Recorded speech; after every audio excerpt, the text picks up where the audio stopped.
될지니라 하시니. 네. 오늘은 승리와 충전을 위해 할 일이란 제목으로 말씀을 나누겠습니다. 승리와 충전을 위해 할 일. 이 땅에서 삶을 살아가는 동안에 사람들은 어떤 원인으로 실패를 경험하게 되어 있습니다. 지금까지 살면서 나는 한 번도 실패한 적이 없다라고 한다면 그 사람은 죽은 자라고 생각이 들 수 있을 정도로 살아있다면 어떤 사람은 뭐든지 누구든지 실패를 경험하게 되어집니다. 또한 그렇게 하면서 넘어지기도 합니다. 근데 이것을 그렇게 되어지는데 근데 그것이 다가 아니라 그러한 실패와 넘어짐의 삶보다 더 중요한 삶이 있는데 다시 일어나는 것이다. 그 다음이 또 중요한 건데 바로 힘들고 견디기 힘든 이 방황하는 인생 속에서 그냥 머물러 있다면은 흔히 세상 가운데 노숙자 같은 삶을 사는 거예요. 그 사람들은 실패를 경험을 했는데 실패하면서 그냥 삶을 포기하다시피 살아가는 것이죠. 그래서 그걸로 방황하면서 방랑의 삶을 살아간다면은 그 사람은 진짜 실패한 인생이 되겠죠. 심지어 목숨까지 끊는 사람들이 있죠. 그런 사람들이면 더 실패를 이제 더 이상 실패를 회복할 수 있는 기회가 없다는 얘기죠. 그런 면에서 우리는 이런 수많은 실패와 넘어짐이 존재하지만 그럴 때마다 다시 일어나는 것이 중요하다. 무엇보다 신앙인들은 성도들은 다시 일어나는 훈련을 많이 해야 합니다. 세상 사람보다 더 많은 고난이 따르거든요. 왜? 더 법대로 하나님의 뜻대로 제대로 살아가려 하다 보면은 더 많은 불법에 많이 넘어질 수밖에 없어요. 그들의 유혹과 그들의 걸림에 넘어질 수밖에 없는 일들이 더 많습니다. 더 많은 일들이 어려움이 따를 수밖에 없는 것이죠. 자, 그래서 성도들은 다시 일어나는 훈련들을 계속 해야 하고요. 거기에서 다시 일어날 때마다 하나님의 뜻과 하나님의 은혜를 다시 한번 생각할 수 있는 삶을 살아야 합니다. 그래야지 진정한 성도의 삶이고, 그래야지 하나님의 은혜가 무엇인지를, 하나님의 뜻이 무엇인가를 발견하면서 더 옳은 길로, 의의 길로 갈 수 있고, 그것이 나중에 결과로 성공의 길로, 승리의 길로 나아갈 수 있고, 그런 사람이 진짜 승리한 사람이다. 이렇게 일컬음을 우리가 받을 수가 있는 것입니다. 세상에서 규모가 많아지고 높아지고, 저 사람은 성공했어. 세상의 기준이지만 하나님의 기준은 그것이 아니라 넘어질 수 있는 상황에 됐음에도 불구하고 다시 일어나서 견디는 사람. 최소한의 모습이라고 할 수 있지만 존재론적인 승리가 될 수 있겠지만 우리는 살아있는 자체가 이미 승리라는 거예요.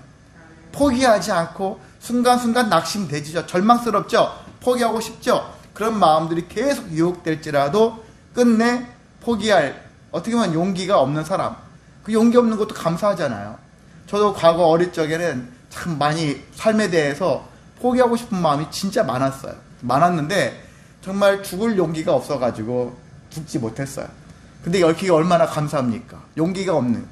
어떤 때는 용기를 내라는데 우리는 죽는 것도 용기가 필요한데 죽을 용기가 없는 건 다행이죠. 다른 용기는 모르겠지만. 근데 죽을 용기를 안 내는 게 은혜다. 저는 하나님의 은혜로 지금까지 살아서 안 죽기 참 잘했다. 저는 지금 그렇게 생각합니다. 그래, 지금 여러분도 어떤 때가 이렇게 힘든 일이 맞이하면 죽고 싶어 하는데, 그때 죽고 싶다 할지라도 죽지 마시고, 행동으로 용기를 내지 마시고, 버티다 보면은 훗날, 안 죽기 잘했구나. 분명히 그렇게 고백을 이미 하셨고요. 앞으로도 계속 그렇게 경험하시기를 원합니다. 우리는 이렇게 은혜로운 일들이 분명히 존재한다는 얘기입니다. 환경에 따라서, 결과에 따라서 우리가 희노애락이 발생하는 것이 아니라 항상 어떤 결과가 오더라도 거기에는 하나님의 뜻과 은혜가 존재한다. 이것들을 성도들은 그런 마인드를, 그런 모습을 가지고서 살아가기를 원합니다. 자, 이제 여호수아에 있는 말씀을 함께 다시 한번 찾아가도록 하겠습니다. 자, 이스라엘 백성들은 요단강을 한마디로 성공적으로 건넜죠. 자기의 능력과 힘으로 건넌 건 아니에요. 분명히. 그렇지만 건넜어요. 어쨌든 건넜을 때는 뿌듯하죠. 어떤 과정을 통해서 건넜든 간에 일단 건넜잖아요. 도무지 건널 수 없는 강을 건넜단 말이에요. 되게 뿌듯했을 거예요.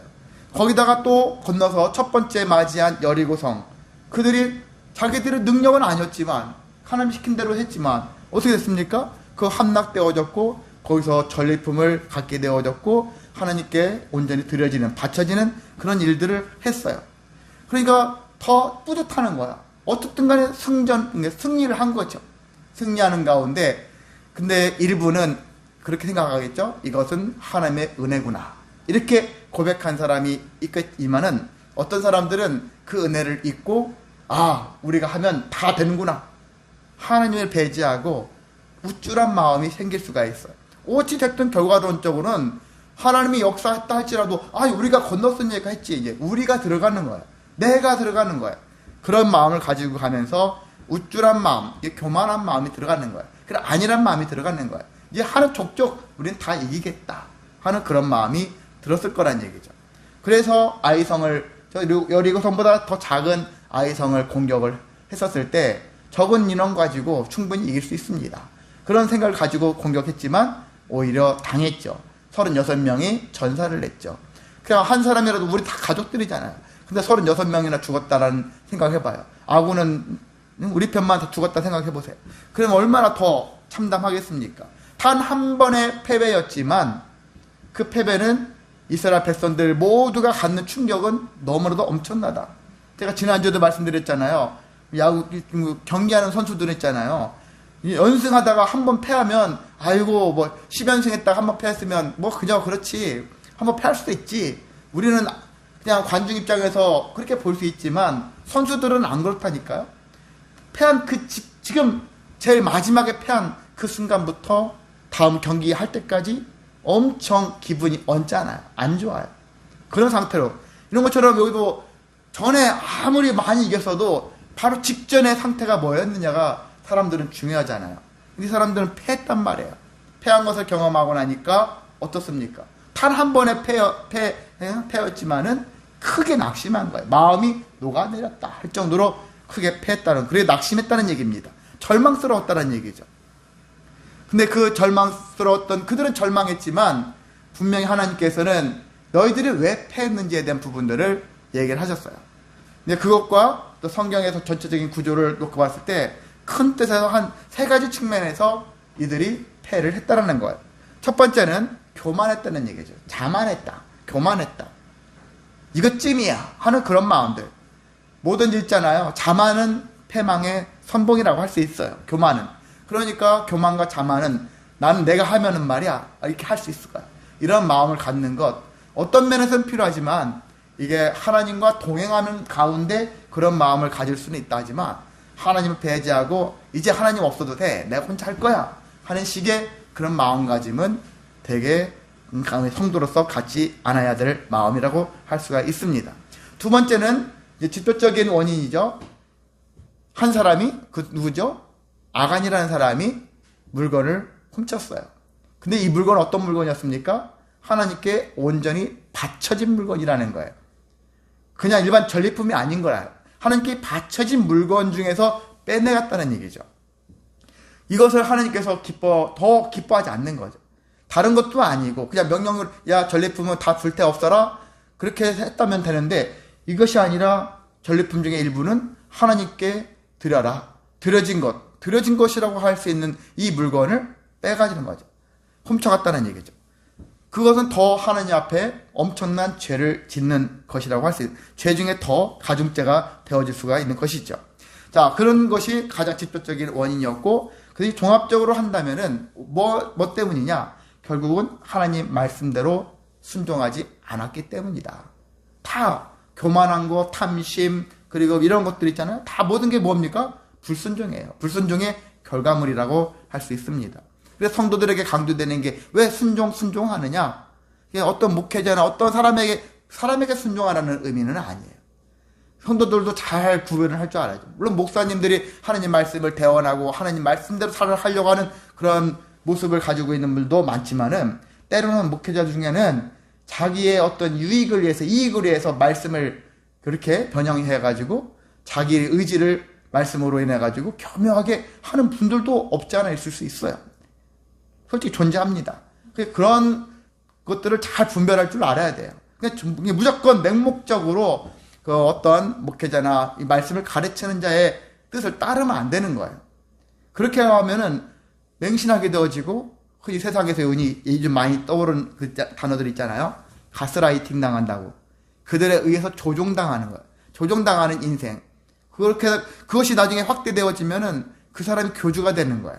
교주가 되어지고 그 안에서 막 그 사람을 떠나면은 무슨 범죄가 발생하고 죄가 발생하고 저주를 받을 것 같이, 그래서 공포스러워서 못 떠나고 그 안에 갇혀버리는 거예요, 인생이. 그런 일들이 실제 우리 주변에 많이 일어나고 있습니다. 사이비 종교들의 다 특징들이 그래요. 사이비가 아니지만은 정통 교단이라 하는데도 그 정통 교단 안에 있는 어떤 목회자들이 또 이런 비슷한 일들을 하고 있는 사람들도 없지 않아 있다라는 거예요. 그래서 항상 조심해야 하는 것입니다. 성도들의 입장에서 정말 저 사람 목사를 막 이렇게 무조건 신뢰하는 게 아니라 먼저 말씀을 신뢰하라는 얘기예요. 말씀 가운데 정말 그러한가 라고 먼저 바로 판단하면서, 그래서 그것이 옳은 길이라면 따라야 되겠죠. 근데 그렇지 않은데 정말 말씀대로 아닌데도 불구하고 어느 한두 가지만 보고서 저 사람 진짜야, 그러면은 멸망하는 거야. 제가 옛날에 보이스피싱 당해서 은행까지 갔던 것처럼 정말 경찰서라 가는데 경찰서 전화번호 딱 진짜 보니까 정말 경찰서 전화번호야. 그 하나만 딱 믿고 진짜 경찰서에서 전화 온 거구나. 그 다음 믿으니까 한번 생각이 딱 믿어버리니까 나머지 그 사람이 하는 말 모든 걸 다 믿어버리잖아요. 그런 것처럼 제가 뭐 나쁜 짓을 하기 위해서 속은 건 아닌데 미혹당한 것도 아니잖아요. 그냥 어떤 하나 믿어버린 건데. 근데 사이비를 정말 교주를 믿는 사람들 있잖아요. 다른 게 아니에요. 저 사람들의 어떤 한두 가지 있잖아요. 그것을 딱 보고서 이건 진짜 참이다, 진짜다, 이런 식으로 인식하면서, 그걸 인식하면서부터 이제 이 사람이 하는 말은 모든 게 다 참이에요.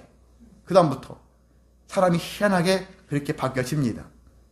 근데 말씀 딱 끊어버리면 알아요. 제가 그 사람 그 보이스피싱 전화 하는 사람 전화를 딱 끊고 나니까 내가 지금 무슨 짓을 하고 있는 건가? 정신이 번쩍 들더라고요. 최면에서 풀린 것 같이. 정말 희한한 경험이에요. 그렇다면 여러분도 마찬가지죠. 주변에 그러한 사이에 빠진 사람들은 어떻게 하냐면 그 사람들과 격리를 시켜야 돼요. 그들의 소리에 귀를 기울이지 않도록, 듣지 못하게 막는 거예요. 막으면은 나중에 그래도 제대로 된 소리를 들려주는 거예요. 그러면은 정신이 돌아오죠. 내가 잘못된 곳에 빠져 있었구나 라는 것들을 알 수가 있는 것입니다. 이렇게 사람이 그래요. 그냥 빠지는 건 한순간이에요. 어느 한두 가지만 믿고 그것만 신뢰하면서, 그러니까 전체를 다 의지하는 것이 인생들의 모습이거든요. 처음부터 누가 범죄의 길로 가고 싶겠습니까? 불법을 하려고 하는 사람이 누가 있겠습니까? 의도적으로 하는 사람들도 간혹 있겠지만 대부분은 어쩌다 보니까 이렇게 되어지는 거예요. 이게 옳은 길인지 의의 길인지 잘못된 길인지를 모르고 가는 경우가 많다라는 얘기죠. 그래서 제가 주변 사람들을 그런 것들을 많이 심리적으로 이렇게 접근해서 판단해서 해보려고 할 때 정말 억지로 막 이렇게 의도적으로 나쁜 길로 가는 사람은 보다 어쩌다가 나쁜 길로 가게 된 사람들이 훨씬 많다라는 것들을 많이 생각할 때, 그러니까 더 정신 차려야 된다. 처음부터 어릴 적부터 정말 옳은 길로 가는 곳을 향해서 그 안에 머물려고 몸부림쳐야지, 안 그랬다가는 나중에 정말 공부 죽으라고 열심히 해가지고 명문대 갔는데 나쁜 일에 사용되어지는 사람들이 너무 많은 거예요. 세상에. 그게 얼마나 헛되고 헛된 인생을 삽니까? 그러지 말자는 것이죠. 특히 세상 사람도 아니고 신앙인의 삶을 살아가는 사람들은 더 자기 자신을 지키기 위해서 내가 어떤 삶을 살아가고 있는가, 하나님 말씀대로 제대로 된 말씀을 살아가고 있는가, 그러려면은 제대로 된 사람을 만나야 되겠죠. 제대로 된 그러한 공동체를 만나야 되겠죠. 그것도 복이라는 얘기예요. 아무나 만나면 되는 것이 아니죠. 옳은 길로 가야 하려 하는 그런 사람들과 더불어서 함께 가는 것이 가장 복된 일이다 라고 생각이 듭니다. 가끔 제가 교만하게 얘기한다면은, 우리와 함께 했다가 여러 가지 일로 인해서 떠났다면은 참 저 사람은 복을 찬 사람들이다 그렇게 얘기를 하거든요. 저희를 떠난 사람들을 생각한다면은 교만하게 좀 얘기하겠습니다만, 복된, 왜 그리고 다른 데를 갔는데 저희보다 더 좋다고 하는 곳을 가면은 저희도 감사해요. 근데 정말 가지 않았으면 하는 곳을 가서 거기가 좋다고 하면서 되게 기뻐하고 하는 그런 사람들도 가끔 있었거든요. 그럴 때마다 참 더 속상하더라고요. 그게 뭐가 좋다고, 그렇게 분별의 능력이 없었나, 그런 생각이 들기도 하더라고요. 저와 여러분은 참 좋은 옳은 길로 나아가시기를 소망합니다. 자, 하나님이 이제 이러한 가운데 그들이 실패하게 됐을 때 그들에게 다시 기회를 주세요. 근데 기회를 줬을 때 뭘부터 하라냐면 너희 자신을 거룩하게 하라는 거예요. 하나님은 항상 거룩하게 하라. 거룩하게 하라는 얘기는 다시 얘기해서 돌아보라는 거예요. 회개하라는 거예요. 죄가 될 수 있는 이 근원, 저주가 될 수 있는 것들을 제거하라는 거예요. 그래서 아간 집안들을 제거했죠. 제거하는 작업을 했고, 일단은 이스라엘 백성들도 자기 자신을 거룩하게 세워가는 그런 의식을 함께 악의 실패의 근원을 제거하는 일을 함으로 인해 가지고 다시 승리할 수 있는, 다시 성공할 수 있는 길로 하나님께서 기회를 주시고 있다는 것입니다. 자, 그래서 다시 기회를 이들이 얻었어요. 그래서 하나님께서 여호수아에게 명령하십니다. 오늘 본문에 있는 말씀을 가지고 하는 건데요. 두려워하지 말라, 놀라지 말라. 자, 군사들을 거느리고 이제 아이로 가라. 아이를 공격하라는 거예요. 아이를 정복하라고 하셨습니다. 누구의 명령입니까? 하나님의 명령이라는 것이죠. 하나님의 명령은 곧 소망이 있는 거예요. 그렇게 뜻대로 이루어질 거라는 것입니다. 하나님이 가라 해놓고서 이들을 쫄딱 망하게 하실 거냐? 그렇지는 않다라는 거예요. 우리가 패하는 경우는 하나님의 뜻대로 순종하지 않는 것이죠. 자, 그래서 너희들이 아이로 가면은 이미 다른 아이성, 그리고 그 백성들 성읍, 그 땅, 그 모든 것들 다 너희 손에 주겠다. 그렇게 이미 약속을 하셨고, 여리고가 패망했던 것처럼 너희도 아이 왕에게도 이와 같이 행하게 될 것이다. 그리고 탈취한 특징이 있어요. 탈취한 물건, 가축 이런 것들은 여리고성에 있었을 때는 불태우라는 거예요. 불태운다는 얘기는 저주받은 것처럼, 그리고 한편으로는 하나님께 바쳐라. 첫 열매처럼. 첫 번째 공식 전투잖아요. 그 전투인데 첫 열매라고 생각이 들어서 하나님께 다 바쳐라. 그런 뜻인데, 아이성부터는 그게 아니에요. 아이성부터는 너희들이 전리품을 가져라. 왜냐하면 이들도 전리품이 있어야 돼. 그걸 통해 가지고 먹고 살아야 되겠고, 나중에 또 성막이니 뭐니 이런 것들 지을 때 필요하잖아요. 어떤 재료 같은 게 필요합니다. 탈취한 물건들로 인해서 자기들이 뭔가를 만들어가고 그걸로 사용하기에, 도구로 만들기 위해 또한 필요한 부분이 있으니까 이제 무조건 다 불태워 없애는 것이 아니라 여기서 탈취한 물건과 가축은 가져가라. 그렇게 얘기를 합니다. 그러면 또 한 가지, 이제 아이성을 공격할 때 맹목적으로 공격하지 말고 일명 내복 작전을 짜가지고 공격하라는 그러한 것까지도 알려주십니다. 자, 우리는 여기서 뭔가 생각하냐면요, 사람은 아무리 최선을 다할지라도 내가 최선을 다한 만큼 결과가 옵니까? 아닌 거예요. 여러분이 그렇게 생각이 드십니까? 저 사람이 열심히 한 만큼 저 사람에게 그만큼의 결과가, 열매가 항상 주어집니까? 아닌 경우가 많아요. 대체로 또 열심히 한 만큼 받기도 하지만 그렇지 않은 경우도 많아요. 어떤 사람은 정말 놀면 노는 것 같은데 재산이 쌓여지는 걸로 보면 천문학적으로 쌓여지는 거예요. 말도 안 되게 쌓여지는 것도 있어요. 도둑질하고 나쁜 짓 하는데도 불구하고 재산도 엄청나게 쌓여지는 것들도 있어요. 이게 보면은 참 이상한 거죠. 공부를 잘한 사람이 잘한 만큼 더 많이 벌어야 되는 것. 일반적인 건 더 많이 벌긴 해요. 근데 무조건 또 공부를 많이 했고 좋은 학교를 나오면 더 많이 벌 수 있는, 더 많이 높아지느냐? 또 그것도 아니에요. 근데 그런 걸 보면 참 희한하다. 인생은 옛날 속된 말로 요지경이다 라고 할 수 있는 것인데요. 그런데 돌아보면은 아무리 최선을 다할지라도 결국은 하나님이 주셔야지 얻을 수가 있다라는 거예요. 하나님이 안 주시니까 그렇다라고도 볼 수 있겠죠. 그럼 하나님 탓으로 돌리라는 얘기는 아니에요. 또 못 받는 사람도 있어요. 기본적으로 성향상으로 어떤 사람은 재물에 대한 욕심이 있는 사람이 있어요. 어떤 사람은 재물보다는 학식에 공부에 욕심 있는 사람이 있고, 어떤 사람은 건강에 욕심 있는 사람이 있고, 어떤 사람은 그게 아니라 철학적인 어떤 종교적인 그런 생각을 더 욕심 있는 사람이 다 있단 말이에요. 자기 나름대로 자기가 선호하는 일종의 선악과가 있단 말이에요. 어떤 것만 떠올리면 눈이 밝아지는 것들 있지 않습니까? 그게 다 다른 거예요. 그 제가 흔히 얘기해서 아유 저 목사님은 능력이 많아서 교회 숫자가 많아. 그래요. 교회 숫자가 많은 것도 능력이에요. 성도를 불러 모으는 능력이 저분에게 있는 거예요. 그럼 저 능력은 있을지 몰라도 다른 능력은 다 또 없을 수 있단 말이에요. 어떤 목사님은 성도를 불러 모으는 능력은 진짜 젬병이야. 그게 없어.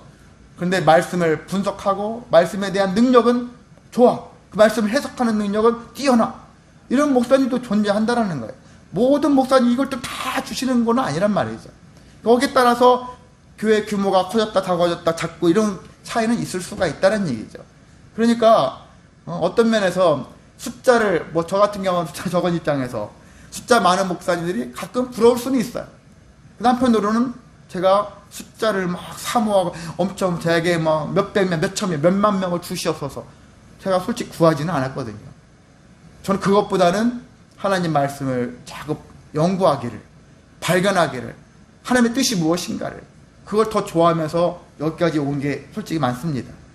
그래서 나가서 하나님 사람 좀 불러주세요. 교회를 모이게 해주세요. 이걸 더 강구를 더 예전부터 해왔었으면 모르겠지만 그것보다는 하나님 말씀을 더 옳은 말씀을 찾기 위해서 그런 마음을 더 많이 품으면서 여기까지 온 거거든요. 그런 사람마다 이렇게 차이가 있을 수 있다는 얘기죠. 근데 대부분 사람들은 세상적인 논리로 적용할 거예요. 접근할 겁니다. 그래서 저분은 사람 숫자가 많아지면 저분은 능력이 많고 저분은 능력이 없고 이런 식으로 우리는 그냥 쉽게 얘기해서 말을 하지만은 그럼 여러분이 좀 지혜롭다면은 좀 더 깊이 들어가서 각자 사람들마다 주어진 능력이 다르구나. 저는 그런 생각 때문에 성도들에게도 저 사람마다 다 능력치가 다르다라는 거. 이 부분은 저 사람 떨어지지만 다른 부분이 우리가 보이지 않는 또 다른 면이 저 사람은 강점이다. 분명히 있을 거. 분명히 있거든요. 분명히 존재한다라는 거예요. 드러나지 않는 중에 능력이 분명히 존재합니다. 그런 것들도 볼 줄 아는 능력을 우리가 가져야 하는 것입니다. 그래서 일단 하나님이 주셔야 된다. 하나님이 주셔야지 얻을 수 있다. 그러면 인생은 어떻게 살아야 되냐? 그래도 아무것도 안 하는 것이 아니라 인생은 할 도리는 해야 된다. 우리가 할 수 있는 일들을 한다. 결과는 하나님께 맡긴다.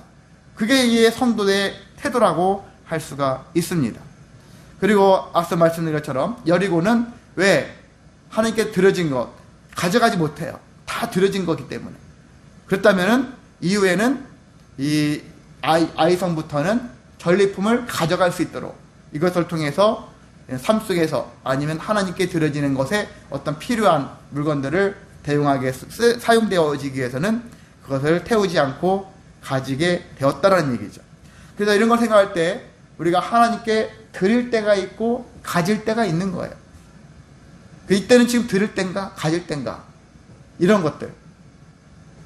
저는 제 아내를 보면은 가끔 하나님께 드려지는 그런 때들을 이 기회를 포착을 제가 생각할 땐 참 잘하는 것 같아요. 이때는 하나님께 드릴 때다 하면은 저는 생각지도 못했던 것들을 어떻게 해서라도 만들어가지고 하나님께 드리더라고. 하나님께 예물 드리는데 저하고 상의 안 하고 일방적으로 드릴 때도 있어요. 가끔은 좀 황당할 때도 있어요. 아니 이렇게까지? 제가 그런 생각도 들었는데 한때 보면은 그렇다고 제가 막 왜 이렇게 했냐 그렇게 하진 않는데 나중에 드리고 나고 나서 나중에 보면은 드리고 난 다음에 그 이후에 정말 가질 때 하나님께서 풍성히 채워주는 그러한 은혜들이 존재하더라고요. 참 제 아내에게 주신 하나님의 또 능력이다. 그런 생각이 들더라고요. 이런 것처럼 우리가 하나님께 드릴 때를 분별할 줄 알고 그리고 이때는 가질 때구나 라는 것들을 깨닫고 이런 것들이 성도의 삶의 묘미라고 할 수 있고요. 그런 것들을 많이 체험하면 참 인생이 즐거워요. 드리는 것도 기쁘고 받을 때도 더 감사하고 이런 것들이 계속해서 풍성하게 일어날 수가 있다는 것입니다. 그래서 성도는 때를 잘 구별하고 분별할 수 있는 지혜를 가져야 합니다. 저절로 되는 게 아니라 꾸준한 노력, 감각적으로 타고난 사람도 있겠지만은 이것도 꾸준히 하나님의 뜻을 계속 그 흐름을 이어가는 거예요. 이어가야지만이 어떤 흐름으로 가고 있는지를 알 수 있으니까. 그 영적 흐름이라고 하죠. 그래서 갑자기 어느 날 딴 데 놀다가 갑자기 뭐 하려고 하면 안 되는 거예요. 드라마도 계속 봐야지 흐름을 알지. 어떤 사람 드라마 박사들은 처음 보고 나중 결론만 보면 뭔 얘기지 뭐. 그렇게 하는 사람도 있지만 옛날 드라마는 그랬어요. 뻔하디 뻔한. 요즘 드라마는 작가들이 엄청 상상력이 풍부해가지고요. 옛날식의 그런 드라마에 뻔하디 뻔한 드라마가 아니에요. 희한한 드라마들이 진짜 많아졌어요. 이제 그러니까 중간에 안 보면은 도대체 어떻게 됐는지 모르는 드라마들이 많아진 것 같이 우리의 인생도 마찬가지입니다. 계속해서 때를 놓치지 않게 해서 그 말씀의 때를 계속해서 이어가져가는 삶. 그러니까 중단 없는 신앙생활을 우리가 해야 하는 것입니다.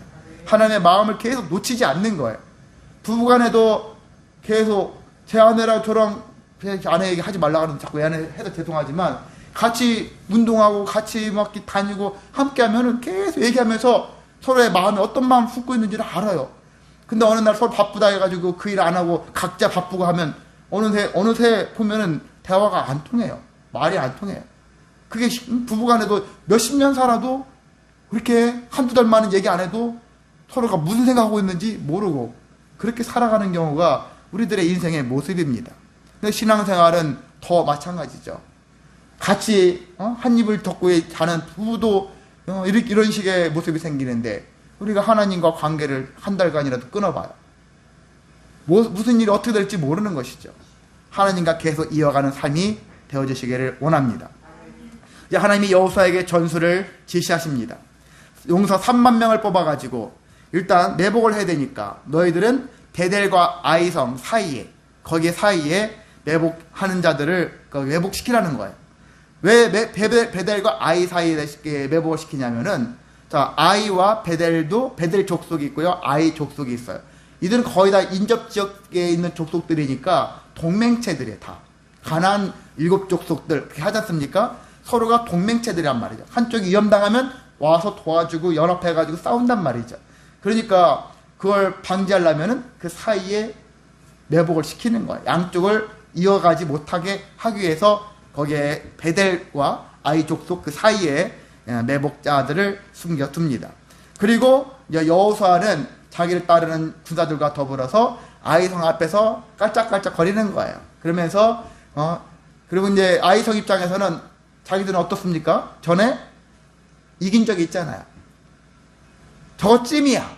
예, 자기들은 그런 마음이 들은 거예요. 그래, 저것들 봐라. 이거 까부네. 그래, 야, 문 열고 저 나가서 쟤들 무찌르자. 분명히 이렇게 한단 말이죠. 그 여호수아는 계속 깐족깐족거리다가 유인하면서 도망가는 척을 해라. 도망가는 척하면 문을 열고 나와버렸으니까 그때 매복했던 자들이 성 안에 들어가서 모든 사람들을 다 죽인다라는 것이 작전이에요. 이 하나님께서 매복 전술을 그렇게 하라고 하셨던 것이죠. 자, 1차 패배는 아프죠. 36명이나 죽었으니까. 아픈 사건인데 이게 오히려 2차 매복 사건에 되게 유용한 전술로 활용되었다는 것이죠. 흔히 전화이복이에요. 왜냐면은 아이성 사람들을 자만하게 만든 거예요.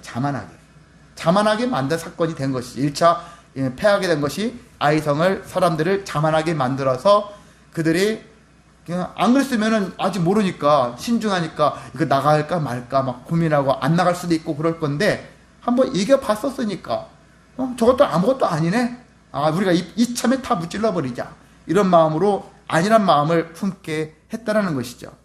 자, 그렇게 해서 이것이 실제 이렇게 이루어졌고 그래서 매복 전술이 통했고 그들을 다 무찔러 버렸고 그리고 전리품은 어떻게 됐습니까?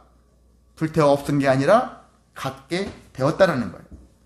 그래서 하나님 뜻대로 이루어진 것이죠. 그래서 12,000명이 죽었어요. 숫자는 여기 8장은 안 나오지만 12장에 아이성이 죽었을 때 12,000명이 전멸했다라는 얘기가 나와 있어요. 그게 12,000명의 사람들이 죽었고 근데 그 사이에 어떤 일이 있었냐면 하나님께서 전쟁이 발생했을 때 여호수아에게 단창을 꺼내라는 거예요. 단창을 꺼내가지고 들고 있으라는 거예요. 단창 끌고 들고 있으라는데 단창을 언제까지? 26절에 보면 이때까지 하고 있어요. 아이성이 모두가 함락될 때까지 단창을 들고 있었다라는 거예요. 여호수아는 실제 나가서 전장터에서 싸우지 않은 거죠. 단창을 들고 있었던 거예요. 들고 있었을 동안에 무슨 일이 발생했습니까? 승리를 했다라는 거예요. 자, 유사한 사건이 있었죠. 무슨 사건입니까? 모세가 두 손을 들었고 아론과 훌이 들고 있는 동안에 승리했더라. 그게 지금 비슷한 게 흘러가요. 지난번에 말씀드렸잖아요. 모세 사건과 여호수아 사건이, 여호수아 사건의 크기의 사이즈가 모세보다는 작아요. 작지만 비슷한 흐름이 지금 계속해서 가고 있는 거예요. 하나님께서 세우신 그런 지도자들의 그런 행보라고 하죠.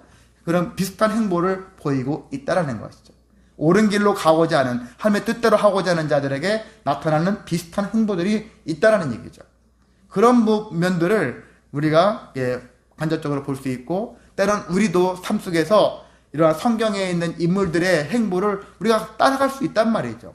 그들을 막 맹목적으로 따르는 건 아니지만 제대로 된 하나님 말씀대로 순종할 때 비슷한 모습들이 나타난다라는 거예요. 그런 현상들을 경험할 수 있다는 얘기입니다. 그런 것들을 우리가 경험할 때 정말 성경 속에 있는 인물들에게 역사하신 하나님이 우리에게도 동일한 은혜를 주시고 역사하시는구나, 이런 것들을 우리는 고백할 수 있고 하나님께 영광 돌릴 수가 있는 것입니다. 자, 이렇게 아이성은 멸망당했고요. 그리고 다 불태워졌고 거기에 돌무더기가 무더기에 쌓여졌어요. 또 왕은 죽었어요. 왕은 죽였는데 왕을 죽여가지고 어떻게 했냐면 저녁까지 나무에 매달았어요. 그리고 해질 때, 성경에 그랬거든요. 해질 때는 시체를 밤새도록 이렇게 매달지 않게 되어 있거든요. 충분히 요걸 보였다. 해질 때는 내려가지고 시체를 내려가지고 성문 어귀에 던져서 돌무더기를 쌓았다는 얘기죠. 근데 여기에 이제 12장에 가보면은 여기에는 베델이라는, 아까 베델 있잖아요. 아이성 근처에 있는 베델. 아이성과 베델 사이가 한 4km 정도 떨어져 있는 서로 같은 비슷한 동네에 있는 족속들인데 베델도 참전을 했다라는 것이 간접적으로 나와요. 여기는 아이성만 이야기 나왔지만은 당시에 베델 왕도 죽임을 당했다라는 얘기 나오거든요. 그러니까 베델이 아이성이 함락당하고 있습니다. 공격당하고 있습니다. 그 소리 들으니까 야, 동맹이니까 도우러 가자. 도우러 왔을 거란 얘기죠. 그리고 근데 그들도 여기 이스라엘 백성들한테 당했다는 얘기죠. 당했고 베델 왕도 당시에 죽었다는 얘기죠. 야, 이렇게 아이뿐만이 아니라 베델까지도 이겼어요. 자, 전쟁에서 이기면 좋죠. 좋잖아요. 패한 것보다 이기기 훨씬 좋죠. 막 승전가가 막 엄청 커질 것이고 자만심도 더 풍성해질 거예요. 더 우쭐해질 거예요. 이때 어떤 일이 어떤 일이 생기겠습니까? 분명히 또 안 좋은 일들이 생겨요. 사람들이 가난해도 문제가 생기지만은요, 갑자기 막 부자가 되어지면 분명히 문제가 생겨져요. 영적 준비가 안 돼 있으면 갑자기 졸부처럼 졸지에 부자 된다는 하지 않습니까? 이렇게 되어지면은 준비가 안 되어져서 망하는 길로 갈 수 있다라는 거예요. 그래서 여기 보면은 30절에서 35절까지 있는 말씀이 뭐가 나오냐면은, 자, 여기서부터 아이성에서부터 한 48km 정도 떨어져 있는 지역에 이미 신명기에서 모세가 백성들한테 너희는 나중에 에발산 그리고 그리심산 그 산 사이에 가서 거기에서 모여가지고 너희들은 축복을 선포하고 그리고 저주를 선포하라 하는 축복과 저주 선포의 그러한 의식이 있거든요. 그걸 행하라라고 했었었는데 여호수아가 하나님의 명령을 따라서 가겠지만 거기에 백성들을 거리 이끌어 가는 거예요. 그러면서 백성들 앞에서 특히 에발산, 거기 보면 특별히 에발산은 저주의 산이라고 불리거든요. 거긴 저주를 선포하는 곳인데 율법대로 그건 철 연장, 쇠 연장을 사용하지 않는 어떤 돌들로, 다듬지 않은 돌로 제단을 만들어서 이것도 율법대로 이렇게 한 거죠. 그렇게 하게 되어지고 거기서 번제, 화목제를 지내라. 지금 뭐예요? 제사를 하러 가잖아요. 제사인데 오늘날 예배를 하라는 거예요. 승전에 취해가지고 이제 지멋대로 막 기분에 따라서 하는 것이 아니라 절제하는 마음을 그렇게 갖게끔 하는 거예요. 우리는 다시 돌아가야 된다. 누구에게로? 하나님께로. 이 땅에서 전쟁을 통해서 전쟁 승리에 취해서 그렇게 우쭐하면서 살아가는 인생이 아니라 하나님을 만나야 된다. 다시 만나서 우리의 마음을 돌이키고 우리가 다시 옳은 길로, 우리는 하나님의 백성이니까, 하나님이 우리의 주인이시니까, 우리는 종이니까 종이 해야 할 일은 주인의 뜻을 따르는 것이죠. 그걸 입안에서 우리가 이겼으니까 이제 우리 마음대로야, 우리 멋대로야, 그런 마음을 가질 수 있는 상황에서 하나님께서는 다시 예배자의 길로 가라, 예배자의 길로 인도하신다는 거예요. 그래서 여호수아는 모세 율법을 이스라엘 사람들 보는 앞에서 돌에다가 기록을 해요. 옛날 회칠한 석회가 칠해가지고 거기서 돌로 이렇게 글씨를 새겨라, 그런 얘기 여러분 기억나시잖아요. 그렇게 돌에 기록해가지고 율법을 보면서 우리가 정신 차려야 돼, 교만하면 안 돼, 자만하면 안 돼, 우쭐하면 안 돼, 또 이런 생각을 갖는 것이죠. 또 낙심될 수 있는 상황이 될지라도 아니야, 우리 다시 회복할 수 있어. 왜? 하나님이 약속하셨으니까. 이런 마음을 가지고서 다시 일어나는 것이죠. 그래서 성도는 늘 승리할 수 있는 것에 대해서 준비를 해야 되는 거예요. 승리하고 난 다음에 내가 어떤 모습으로 가야 되는 것이 옳은 길인가.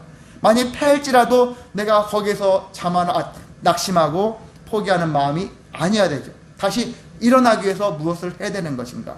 항상 어떤 사건을 경험할 때 그때마다 그 다음 단계가 무엇인가를 고민을 해야 되는 것이죠. 다른 고민 아니에요. 그래서 뭐든지 한번 어떤 사건을 경험한다면은 다시 예배자의 길로 가라는 거예요. 예배자의 길로 가서 하나님 앞에서 감사도 드리고, 그리고 내가 이후로는 어떻게 살아가겠습니까? 하나님께 여쭙고, 그래서 하나님이 원하시는 모습으로, 그래요, 제가 다시 정비해서 하나님 원하시는 모습으로 살겠습니다, 이런 마음을 갖는 거예요. 그래서 이 사람들이 이방인을 포함해서 잡족들이 다 있었잖아요.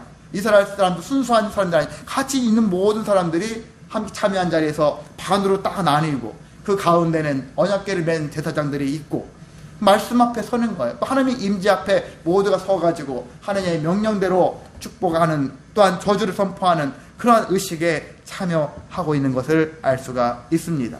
그러면서 여호수아는 하나님의 모든 말씀을 빠짐없이 낭독을 했더라라고 얘기를 하고 있습니다. 하나님 말씀대로 순종하겠다는 얘기죠. 그 뜻을 따르겠다는 얘기죠. 특히 지도자가 따르겠다는데, 그럼 밑에 사람들이 따르지 않을 수가 없죠. 함께. 근데 지도자가 중요한 건 맞아요. 지도자가 어떤 정신으로, 어떤 마음으로, 어떤 마인드로 그 통치를 하느냐가 중요한데, 여호수아는 하나님의 뜻대로 통치하기로 작정한 사람 아니겠습니까? 그런 자들이 있어야 한다는 얘기죠. 그럴 때 나라가 발전하고 부흥하고 그리고 승리할 수가 있는 것입니다. 그래서 그러한 사람들이 되어지기를 위해서 그 사람들을 뽑는 건 하나님이 뽑겠지만은 백성들이 잘 판단해야 되는 거예요. 가끔은 인간들 잘못된 판단을 통해서 그것이 이상한 사람들이 나오고, 가끔은 폭군이 나오고 세계를 막 이상하게 만드는 전쟁 광을 양산하고, 이런 가끔가다 인간의 잘못된 선택이 이런 모습들이 나오게 됐지만, 어떻게 보면 또 그 또한 교만함은 이렇게 되어진다는 것들을 보여주는 하나의 또한 본보기라고도 할 수 있는데, 기왕이면 왜 우리가 자꾸 그런 악순환을 해야 되냐고요. 기왕이면은 더 좋은 사람을 뽑기 위해서 더 심혈을 기울여가지고 하나님의 뜻에 합당한 사람들이 더 뽑아야 된다. 단순히 여러분 이때 이렇게 생각하시면 안 돼요. 뭐냐면 저 사람 기독교인이래, 교회 다닌데, 이런 것만 보면서 그냥 무조건 뽑으면 안 되는 거예요. 그것이 아니라 저 사람의 교회를 다닐지라도 악한 사람들이 있거든. 교회 문은 열심히 뻔질나게 다녀도 자기 이익에 욕심이 아주 엄청난 사람들이 있거든요. 그래 함부로 여기는 사람들이 있거든요. 그래 그런 걸로 판단하면 안 되고, 그 사람의 정말 인격적인 면들을 볼 줄 아는 거예요.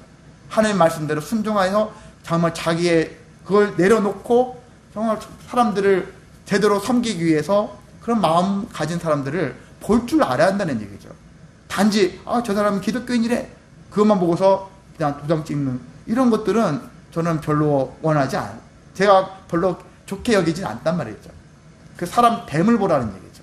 그 사람이 정말 하나님의 말씀대로 하려고 하는 그런 자인가, 이런 것들을 볼 수 있는 힘을 키워야 한다는 것입니다.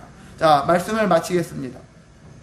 우리는 살다가 실패할 수 있어요. 패할 수도 있고 넘어질 수 있어요. 그렇지만 다시 일어나야 합니다.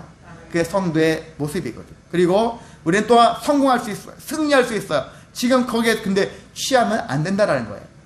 모든 사건을 우리가 경험했다면 하나님께로 나아가야 한다. 승리를 했다면 다시 예배를 통해서 충전을 해야 돼요. 뭐 전쟁하면서 얼마나 많은 진을 뺐습니까? 오늘 이명희 지사 오늘 하루 종일 여러 가지 사건 때문에 진을 다 빼고 여기에 오셨지 않습니까? 오셨는데 이 예배를 통해서 충전하시라는 거예요. 다시 충전다는 얘기는 힘들었던 것들을 다 내려놓고 하나님의 것으로 다시 채워가라는 얘기죠. 이 시간은 충전의 시간, 회복의 시간이라는 얘기예요. 저도 회복되어야 되고 여러분도 회복되어야죠. 그리고 여기에 함께하는 모든 영혼들이 회복되어졌을 때 하나님이 그걸 원하시고 기뻐하신다는 것입니다. 왜? 그렇게 했었을 때 하나님과 우리의 관계가 계속 유지가 되어지고 우리는 더 거룩한 길로 나아갈 수 있고 하나님 말씀대로 순종할 수 있고 또한 그런 자에게 하나님께서는 계속 은혜를 공급해 주시고 이것이 선순환이 계속 이루어지면 얼마나 기쁩니까? 분명히 또한 고난이 오고 어려움이 분명히 찾아오지만 그럼에도 또 우리는 그때도 또 이 모든 것들을 하나님의 뜻대로 견디고 버티고 승리할 수 있는 길로 나아가면 계속 선순환의 모습으로 살아갈 수가 있는 것입니다. 그런 인생 되시기를 주님의 이름으로 소망하고 축복합니다. 거룩하고 자비로우신 하나님 감사를 드립니다. 여호수아의 말씀을 통해서 아버지 하나님 우리는 인생 속에서 많은